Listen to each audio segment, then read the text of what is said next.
After insisting he was too ill to travel, Russian doctors treating Kremlin critic Alexei Navalny allowed him to be transferred to Germany for medical treatment.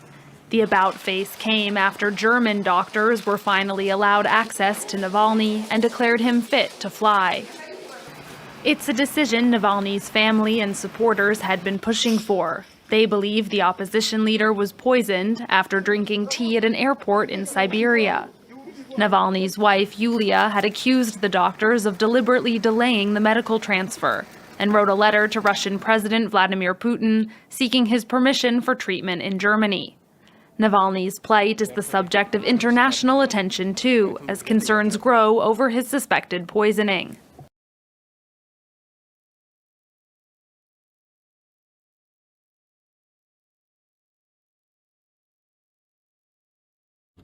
It was a tinderbox waiting to ignite.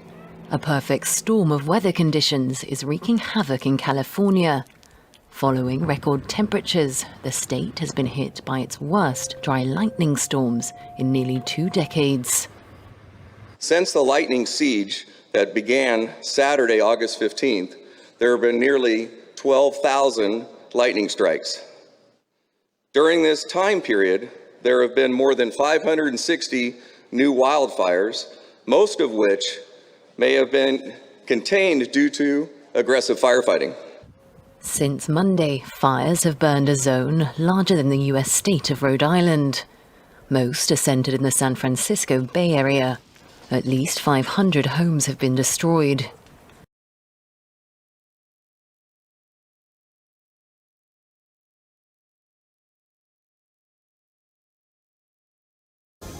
A Hong Kong higher court has rejected a plea to release the first person to be charged under the national security law that was imposed on Hong Kong by the Chinese Communist Party.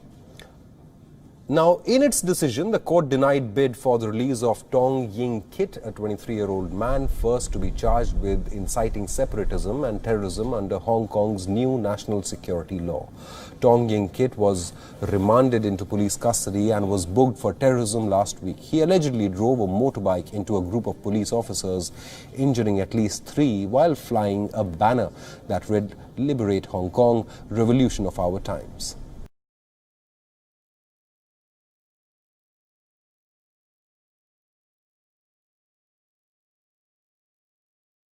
Welcome back. The Mpumalanga government has ordered an independent investigation of 2 of its departments, Sports, Arts and Culture and Recreation, as well as the Cooperative Governance Department, will be investigated for alleged misappropriation of 610 million rand. No. We met as an executive council on Wednesday in the early hours of morning at 10 a.m. in the morning, because Wednesday is our cabinet day. We were engaging to check the issue of the spending of the COVID-19.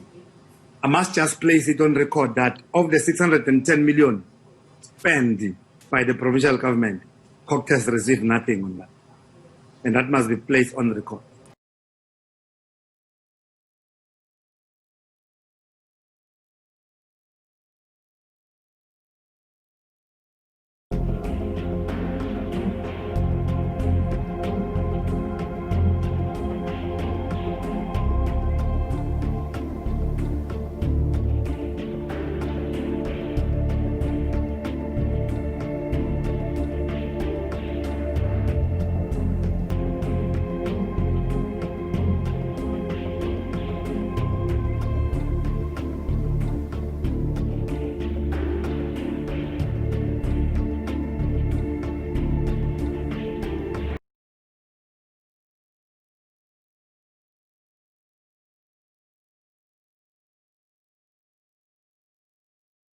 It's a move that could herald a new era for Libya.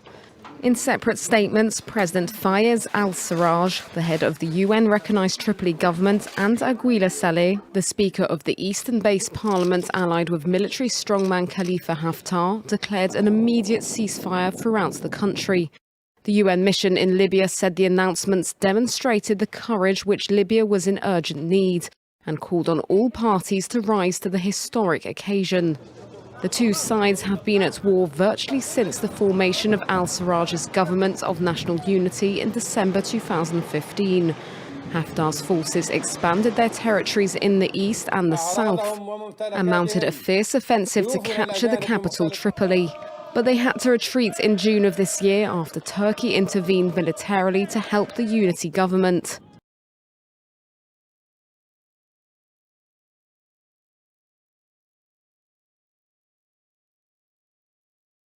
COVID-19 outbreak continues to escalate in India. The country is on the verge of crossing the 3 million cases mark. India, which is the worst affected country in the world, only behind United States of America and Brazil, will surpass the alarming 3 million mark by the end of Saturday. Along with this grim mark, the rate of spread of the virus is raising concerns even further.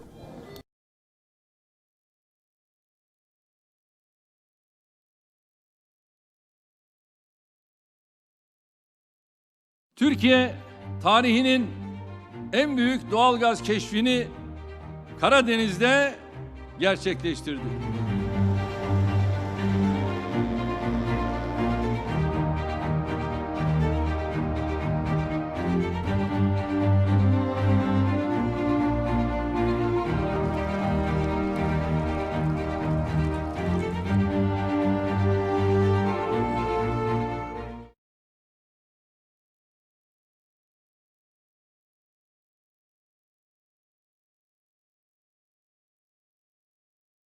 A man in Beijing not wearing a face mask. It would have been an unusual sight in the Chinese capital this year, until Friday that is. Authorities have now said people are not required to wear masks outdoors. The rules were relaxed as Beijing reported 13 consecutive days without fresh cases of the new virus. Even though there was no requirement to put a mask on, many kept wearing them. It's the second time health authorities have allowed people to go mask-free in the city, which has been through 2 rounds of lockdowns, but is now mostly back to normal. Elsewhere, China has reported no new locally transmitted cases on the mainland for 5 days. Viral videos of a massive pool party in Wuhan this week were said by the government to be evidence of their success over the virus.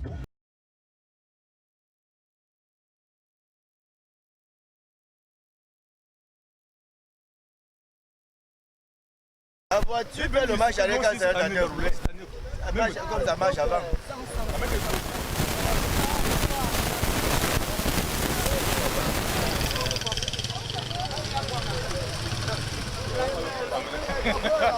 Même quand ils ont monté, ça commence à... Ça lui permet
circling almost for an hour. Yeah, right. And they said he's got an hour left of fuel and he's wanted it down, so I don't blame him. He was probably trying to dump us off. wonder if that's one of the new rules.